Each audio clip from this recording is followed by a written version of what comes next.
Hi everyone, I'm Rick Zanotti and this is Tech Down Over. Today we're taking a trip down memory lane. We're going to look at that. That is the LitePanels LP50.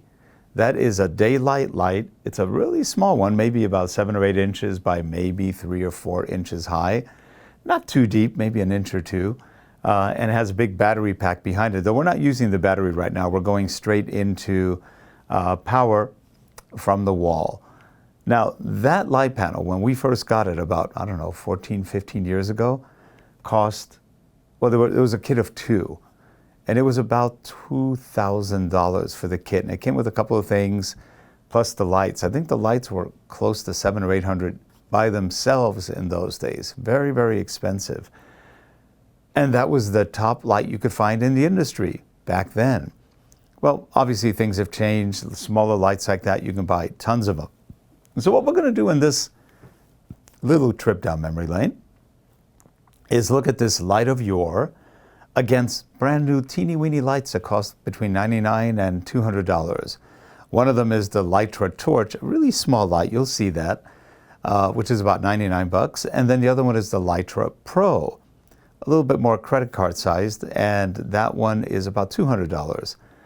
And we'll see how they fare against the LEDs back when from LitePanels, which were considered the top of the line back then. And LitePanels are still in business. They're still making a lot of studio lighting. Still very expensive, but they do make good products. Just that for this size, there's so many competitors now that it'd be hard to really compete well with the level of competitors. This was one of the few lights that had photo quality CRI of about 90 or 95 back when. The CRI is the color rendering index, which meant it was as close to correct as possible. And the Litra Torch and the Litra Pro are also very high CRIs in the 90s. So it's interesting how things have changed. Now the next thing you see after I snap my fingers will be the Litra Torch. Well, now you're looking at the Litra Torch. This is a very small light. You'll see a picture of it in a moment. That light is a single LED light. Well, there may be several LEDs on it, but it's very small.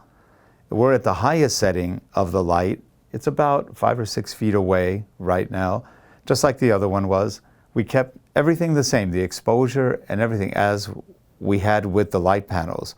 So you can see a difference if I look at it here, or I look back this way. The shadowing is probably a little softer, and the light itself is not quite as bright as the light panels.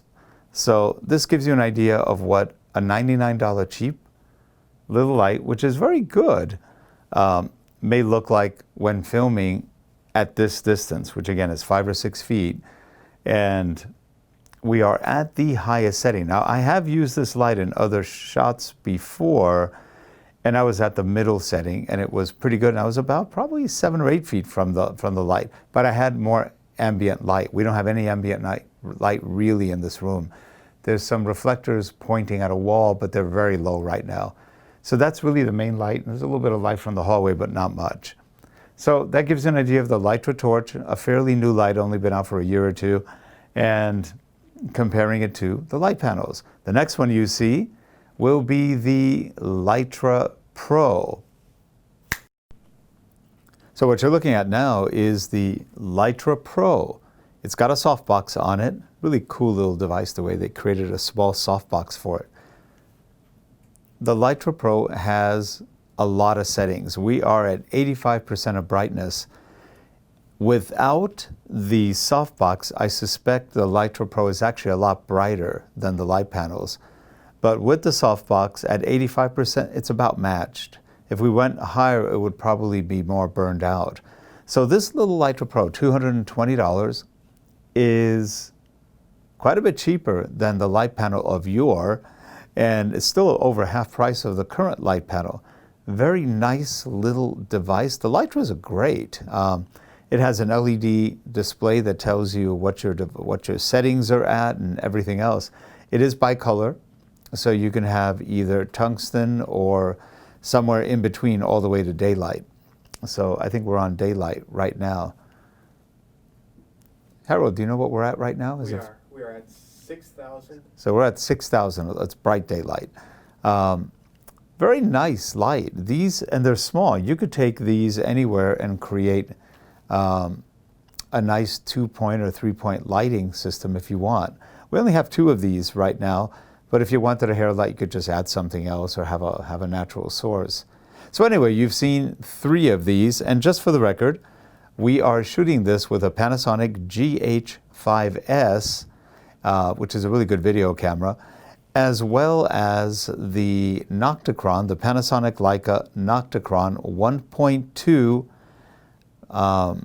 f1.2 with a 42.5 millimeter lens, which is actually about 85. It's about a 2-to-1. So it's about 85 millimeter lens. Very bright lens. This eats up light when you're shooting at night. It's really good. So anyway, that gives you an idea from days of then to times of now. Things have changed, and a lot cheaper too. Have a good one, everyone. I'm Rick Zanotti for Tech Down Over. We'll see you next time. Bye-bye.